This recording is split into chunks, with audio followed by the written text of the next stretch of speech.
Hello everyone, my name is Shannon Tippins and I welcome you to my Interpersonal Communications project for Human Services 508 at Liberty University. Next slide. What is interpersonal communication? According to Stewart, the term interpersonal labels the kind of communication that happens when the people involved talk and listen in ways that maximize the presence of the personal. Next slide. What is communication? Potter believes communication style is where we share information through language. Encyclopedia Britannica defines communication as the exchange of meanings between individuals through a common system of symbols. Even though these are two different definitions, they are both closely related. Next slide. Presentation outline. My overarching goal, what I am trying to accomplish through this interpersonal communications project, enlarging the conversation, my behavioral blend and its positive and negative influences, distractions or barriers that may come about when I am communicating, internal and external noise pollutants, and last but not least, lights, camera, action. How am I going to apply what I have learned to becoming a better communicator? Next slide. My overarching goal, learn how to listen at a level 1. Next slide. Level 1 listening. According to Burley Allen, level 1 is empathetic listening. At this level, listeners refrain from judging the talker and place themselves in the other's position, attempting to see things from his or her point of view. Before taking this class, I was unaware that I struggled with being empathetic towards others' feelings. I was always trying to give my opinion, while not place myself in the other person's shoes. On the Discovery Health Interpersonal Skills Test, I scored a 50 out of 100, which means that I am not a perfect communicator, but there's always room for improvement. Next slide. Level 1 characteristics entails being aware and in the present moment. I am the first to admit, when I communicate at times, my mind is always on something else, whether it be what I'm going to eat when I get home, what am I going to do this weekend. Number 2, acknowledging and responding. At times when communicating, the speaker would like to know that you're understanding what they're saying, whether it be eye contact, a nod of the head. Number 3, not letting oneself be distracted. Meaning that when you're communicating, you should not be turned all around in your chair, looking up at the ceiling. You are supposed to make eye contact with the speaker.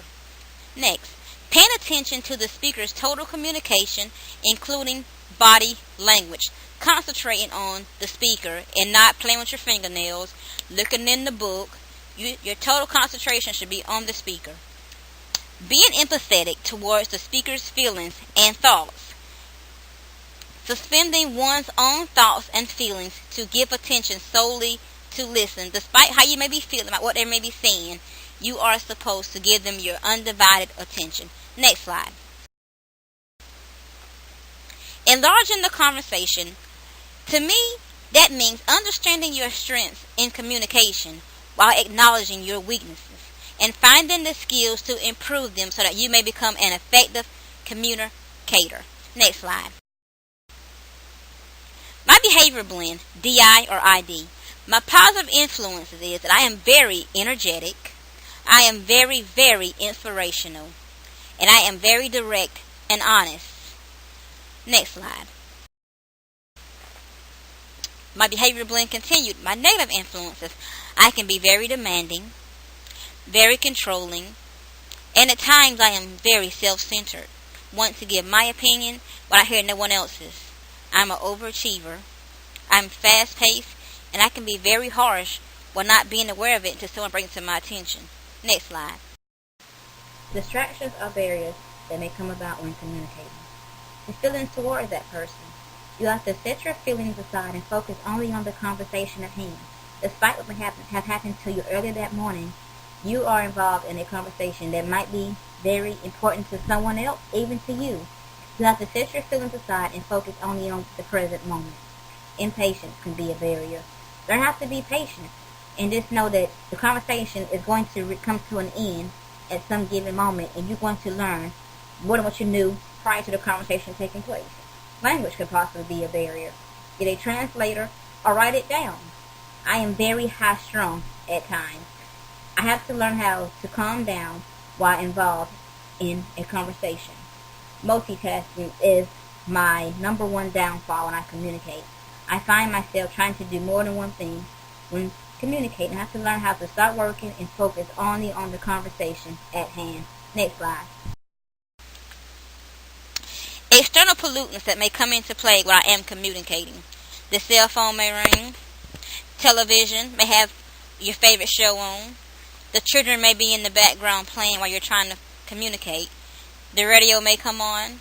Outside noises such as bad weather, train, cars, etc. Anything that takes focus off the present. Next slide. Solution. Try to converse in an area that is free from distractions, such as an office. Put your cell phone on silent. Turn the radio off. Try to avoid conversing around children. And don't converse around television, especially when your favorite TV show is on. That can be a major distraction. Next slide. Internal pollutants are your thoughts and your emotions. What you're thinking at that given moment should not matter. You should be focused solely on the speaker. Next slide. Solution for that is to concentrate on the conversation at hand. Learn how to separate between reality and your emotions. Focus on what's going on right now. Despite maybe being upset about something that happened earlier, just focus on the conversation at hand. Next. Lights, camera, action. What am I going to do so that I can become a better communicator? Peterson says, as the listener, I have to realize I don't own the problem. And my goals are to provide safety, to understand, and to clarify without agreeing, disagreeing, advising, or defending. Next slide. James 1:19. Wherefore, my beloved brethren, let every man be swift to hear, slow to speak, and slow to wrath. Communication involves a listener and a talker. I have learned so much from this communications class and from my completing this project.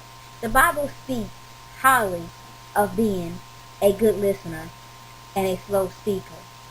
I am going to apply everything I have learned from my readings within the Bible and from this class to become a better empathetic listener at a level 1.